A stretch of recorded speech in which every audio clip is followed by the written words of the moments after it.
सो MCC round one seat matrix तो publish हो गया। सीट मैट्रिक्स के बाद आगे का चॉइस फिलिंग कैसे करना है। आपको तो लॉगिन कैसे करना है, न्यू रजिस्ट्रेशन पे कैसे जाना है, ओटीपी आता है और हम मेन विंडो पे चले जाते हैं, ये तो सब आपको पता ही है।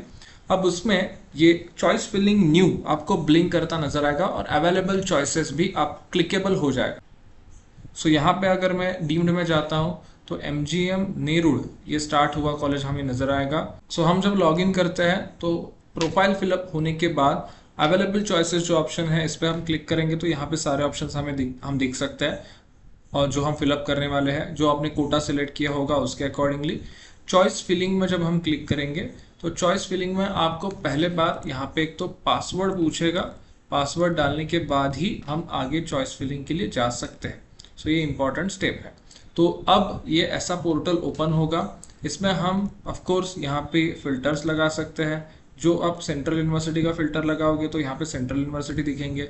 सिर्फ एमबीबीएस चाहिए तो यहाँ पे हम सिर्फ एमबीबीएस भी देख सकते हैं। अगर आपको सिर्फ और सिर्फ एम्स चाहिए तो ऑटोमेटिकली यहाँ पे एम्स भी आप देख सकते हो। और एक अच्छी बात इसमें यह भी रहती है फॉर डीम्ड यूनिवर्सिटीज, अगर आपको उसकी फीस भी देखनी है तो you can directly see here fee structure. आपको इस साल का जो फी स्ट्रक्चर रहेगा, ऑफ कोर्स इसमें हिडन चार्जेस नहीं नजर आते, बट आप डायरेक्टली ऐसे फी स्ट्रक्चर भी चेक कर सकते हो। तो अगर सपोज आपको यहाँ पे कॉलेजेस ऐड करने हैं तो आप कैसे ऐड करोगे, तो यहाँ पे आपको सिंपल सी बात है, डीम्ड यूनिवर्सिटी ऐड करना है तो डीम्ड यूनिवर्सिटी का फिल्टर लगाओगे। आपका जो कॉलेज चाहिए वो आप मिलने के बाद स्क्रॉल डाउन करना पड़ेगा या फिर फाइंड आउट करना पड़ेगा, कंट्रोल F दबा के वो मिलने के बाद ऐड करना है। तो एग्जाम्पल के तौर पे मैं यहाँ पे जवाहरलाल नेहरू बेळगावी ये कॉलेज ऐड करके दिखाता हूँ। यहाँ पे ऐड का ऑप्शन आएगा, सिर्फ ऐड पे क्लिक करना है, लेफ्ट टू राइट मूव हो जाएगा ऐसे। उसके बाद सपोज मुझे जेएसएस मैसूर भी ऐड करना है तो वो भी मैं जेएसएस मैसूर ऐड कर दूंगा। उसके बाद मुझे सिंपल केस हेगड़े भी ऐड करना है तो मैंने सिंपल सा तीसरा वो भी ऐड कर दिया। अब इसको हमेशा याद रखना है, सेव एंड कंटिन्यू करना पड़ेगा। थोड़े टाइम बाद अगर आप बहुत टाइम इसी विंडो पे रुकते हो तो एक विंडो पॉपअप ऑटोमेटिकली होती है, तो सेव कर लीजिए, अदरवाइज ये सेव नहीं रहेगा, चला जाएगा, आपको ये काम फिर से करना पड़ेगा। तो ये बीच बीच में सेव करते रहिए। अब ये होने के बाद सपोज आपके इतने ही प्रेफरेंसेस है तो आपको save and go to home पे क्लिक कर। अब यहाँ पे आपको आपने फिलअप किए हुए चॉइसेस फील्ड हो चुके हैं या नहीं यहाँ पे नजर आएंगे।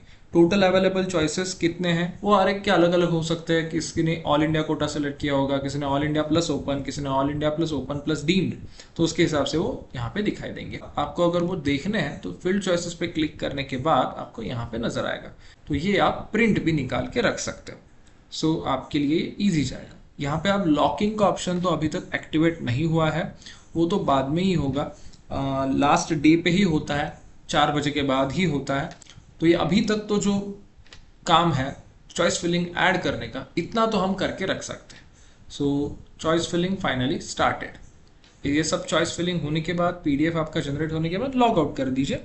आप कभी भी एक बार यहाँ पे सेव कर दिया आपने ऑप्शन तो टेंशन लेने की कोई बात ही नहीं है। रीजन इज क्योंकि आपको फिर से यहाँ पे लॉगिन करने के लिए दूसरे के पास किसी के पास पासवर्ड रहेगा तो भी टेंशन नहीं, क्योंकि आपको ओटीपी आने के बाद ही यहाँ पे आगे जाता है सिस्टम। आपके दिए हुए प्रेफरेंसेस लॉक चेंज दूसरा कोई नहीं कर सकता। तो आपके लिए ये सेफेस्ट वे है एमसीसी का। आपका ईमेल आईडी और मोबाइल नंबर सिर्फ बचा के रखिए, दैट्स इट, अदरवाइज आपके फॉर्म को कोई हाथ नहीं लगा सकता। लॉग आउट कर दीजिए टाइमली। इतना ही है चॉइस फिलिंग का मेथड।